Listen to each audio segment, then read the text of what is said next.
Welcome back to the Parenting Wisdom Podcast.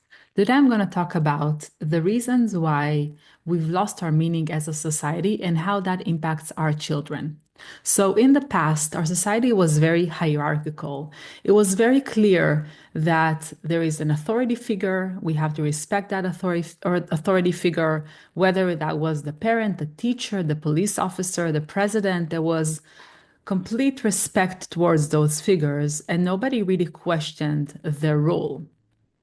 And it was clear that we need to obey whatever those authority figures say. There was a clear religious foundation.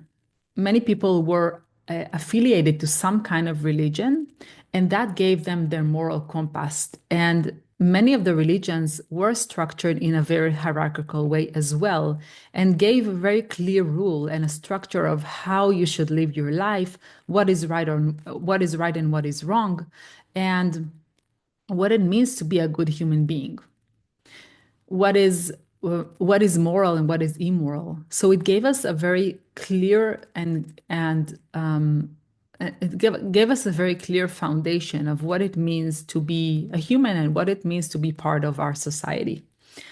Parenting in general was very authoritarian. And there wasn't a lot of acknowledgement of the children's emotions and feelings and their thoughts and what they want or what they care about. Children were just children was just expected to obey their parents and do as they were told. Around the 60s and 70s, we had a cultural shift, and that cultural shift was partly due to a new political agenda that was ingrained in our society, which is the new left.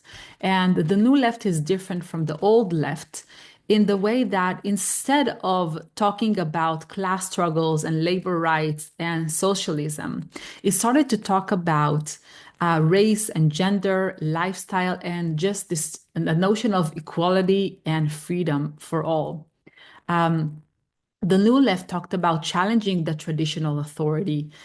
It talked a lot about self-expression, about emotional authenticity, about bringing away from the social norms. So there was this really there was this drive to kind of break the society as it was up until now and create this new society. There was a lot of criticism about the big institutions. There was a lot of criticism about religious. There was a criticism about the big institutions. There was a lot of criticism about the government, about the education system, even about the health system. This was at the same time as there was a rise of secularism, and people started to walk away from the religions, from the institutionalized religion, and kind of find their own way. At the same time, there was a big rise of commercialism and materialism. Everything started to become materialized and commercialized. Even the holidays became very materialized. And society has become what Han calls in his book, Saving Beauty, smooth. So instead of having depth in society, it became very smooth, easy to consume, not challenging, readily available, not shocking. There was no mystery. And we live in the day that we live now, we have everything in the palm of our hands, where we don't have to we have satisfaction without any challenge. So if you look at our phones, for example, the way that they're structured is very easy for us to operate. It's very easy. It's very easy for us to operate our phones, and we can get anything that we want from our phones. We can order food. We can order whatever we want off Amazon. We can get whatever book we want, whatever movie we want, whatever show we want. So everything became so easy and readily available to us. And that's part of the materialistic aspect of our society. And in addition to that, it's part of the fact that our society became open for everyone, for every view. Anybody can be whoever they want. There is this notion that beauty is in the eye of the beholder. There is no one thing that is beautiful. There is no one good way to live. There is no one moral foundation for everybody, but each one has their own view for life. Each one can be themselves. Each one can be authentic as they are. And we shouldn't impose anything upon anyone because each one has to be their own autonomic self. In addition to all that, there was a rise in the therapeutic approach. So the therapeutic approach is an approach in general that tends to see the well-being of a person and the mental health of a person as coming from inside of the person's brain or mind. Meaning that if we have a mental issue, if we're feeling anxious or depressed, or we're having some kind of social problems, or we're having some personal problems, then we have to go to the therapist in order to fix us. And that is very different from the way that we used to see things, because before this rise of the therapeutic approach, when people had any personal issues, they either went to somebody from their community or they went to the rabbi or to the priest, and they tried to find solutions from the community or find solutions that were based on religion and not on science. In addition to the rise of the therapeutic approach, we have learned the term trauma. So trauma is something that all of us know what it is. And when we think about trauma, we think about what is called the big T trauma. So the big T trauma are the big life events that can be really traumatic and devastating, such as war or natural disasters or really harsh abuse.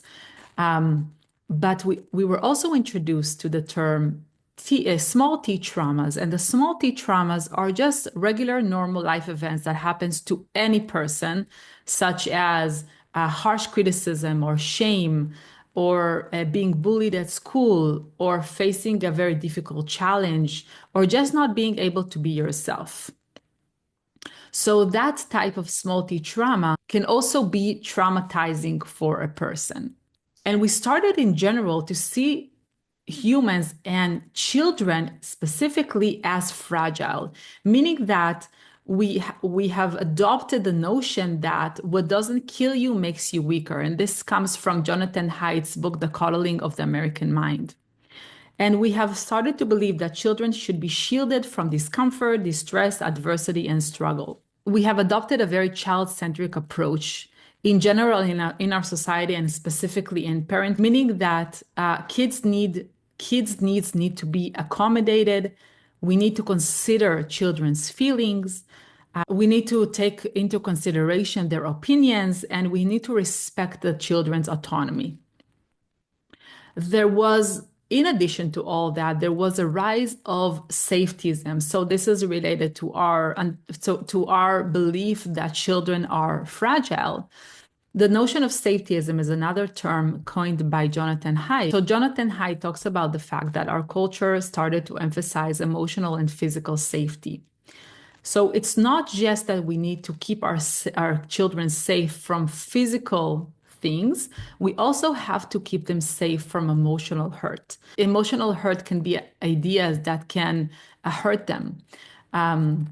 It can be distress, it can be failure. This is related to the whole notion that everybody has to be winners, right? Because if you lose at a game, then it means that you're not good enough, and you can be hurt by that. So everybody gets trophies in a game nowadays. Not only the winner gets a trophy.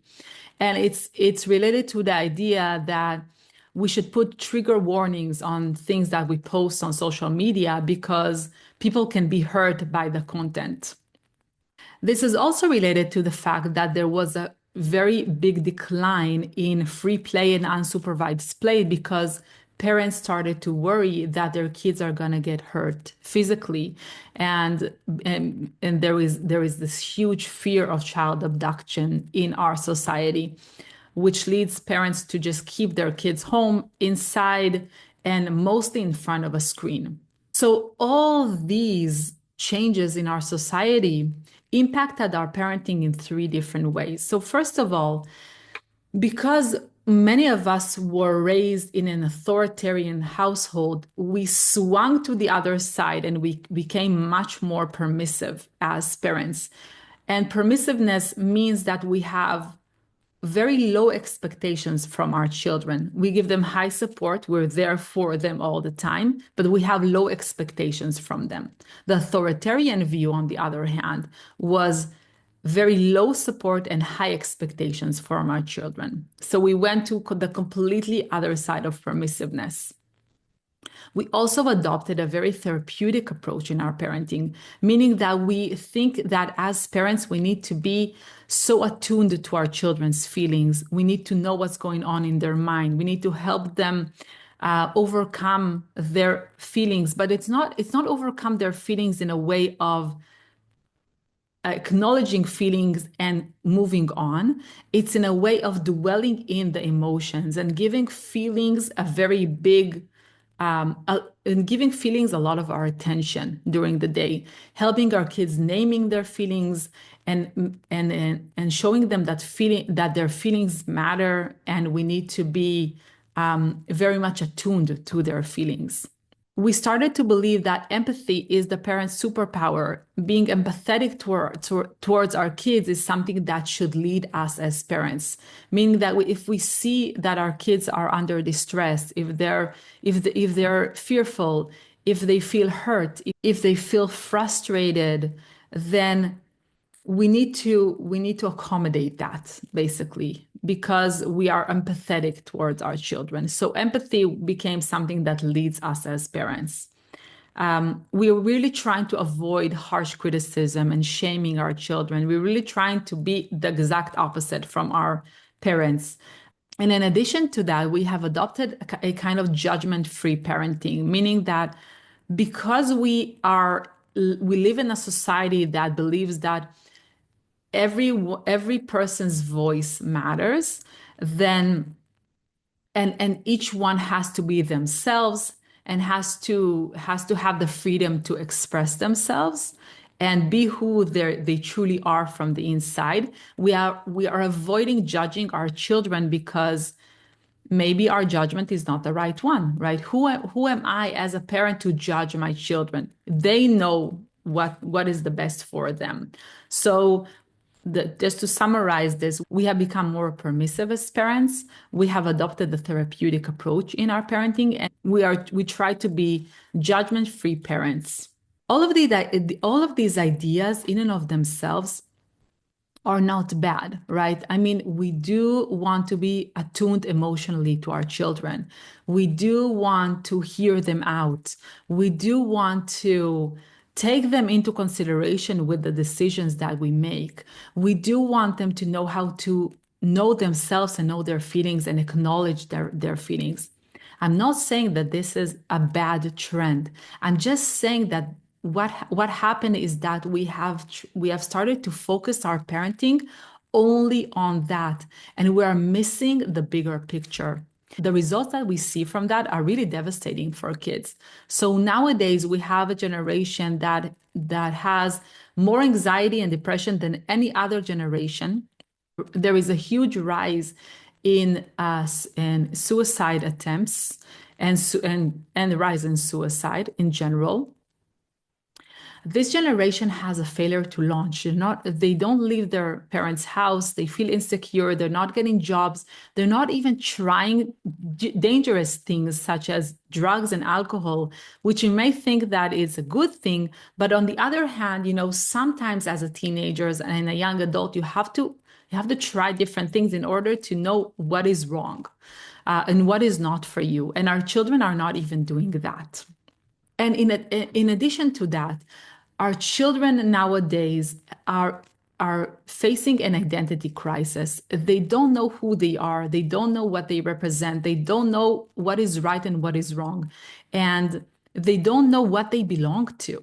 So if in the past it was very clear that I belong to this family, these are my family values, we are under this a community, we are related to this religion, and this religion tells me what is right and what is wrong. Nowadays, because everything goes and every opinion matters and anybody can be who they are and who they want to be, then our children are walking in a void where they don't know what is true anymore. And they're facing an identity crisis. And this identity crisis is leading them to start to find who they are, try to find their identity. And what they are finding are very dangerous social trends. So children are starting to identify themselves as animals, or children are starting to identify themselves as different genders, or they're starting to identify themselves under their mental health diagnosis, just in order to try to find who I am and what do I belong to. That's such a deep human need to know who I am and what I belong to and what my identity is. So our kids are becoming very insecure. They don't know who they are, and they don't have any moral compass to guide them nowadays. And what our society is offering for that is more structure and more authority and more freedom and autonomy on the other hand. And the problem with that is that, first of all, we have tried all that. The therapeutic approach has been a huge part of our life for the last 10 years, at least, if not even 20 years. And our schools are filled with the therapeutic approach. We have the social emotional learning in everywhere. The teachers have to be trauma informed. Parents are trauma informed. Therapists are trauma informed. And the therapeutic approach, as we see, is not working. What I want to argue is that our children are not suffering from a mental health crisis. They're suffering from a meaning crisis and an identity crisis. And when we frame that issue in that way, we can start to understand what the solution may be. And I'm going to talk really generally about the solution, and I'm going to address this in the next episode. So generally, the solution is bringing back the meaning into our children's lives. You know, many times when I think about that, I think about like movies like The Hobbit or The Lord of the Rings, movies like Harry Potter. You know, these are movies where you see that the characters go through such big challenges, such adversity. In Harry Potter's case, he had a horrible childhood. And you see that when these characters are going to a quest, they're going on a mission, they have some kind of purpose in their life. All of that just doesn't matter. It doesn't matter because what matters as a human being is that you have a goal and you're pursuing it. And it doesn't matter how much hardship you have on the way. So, thinking about this in this way makes us understand the challenge and adversity in a completely different way.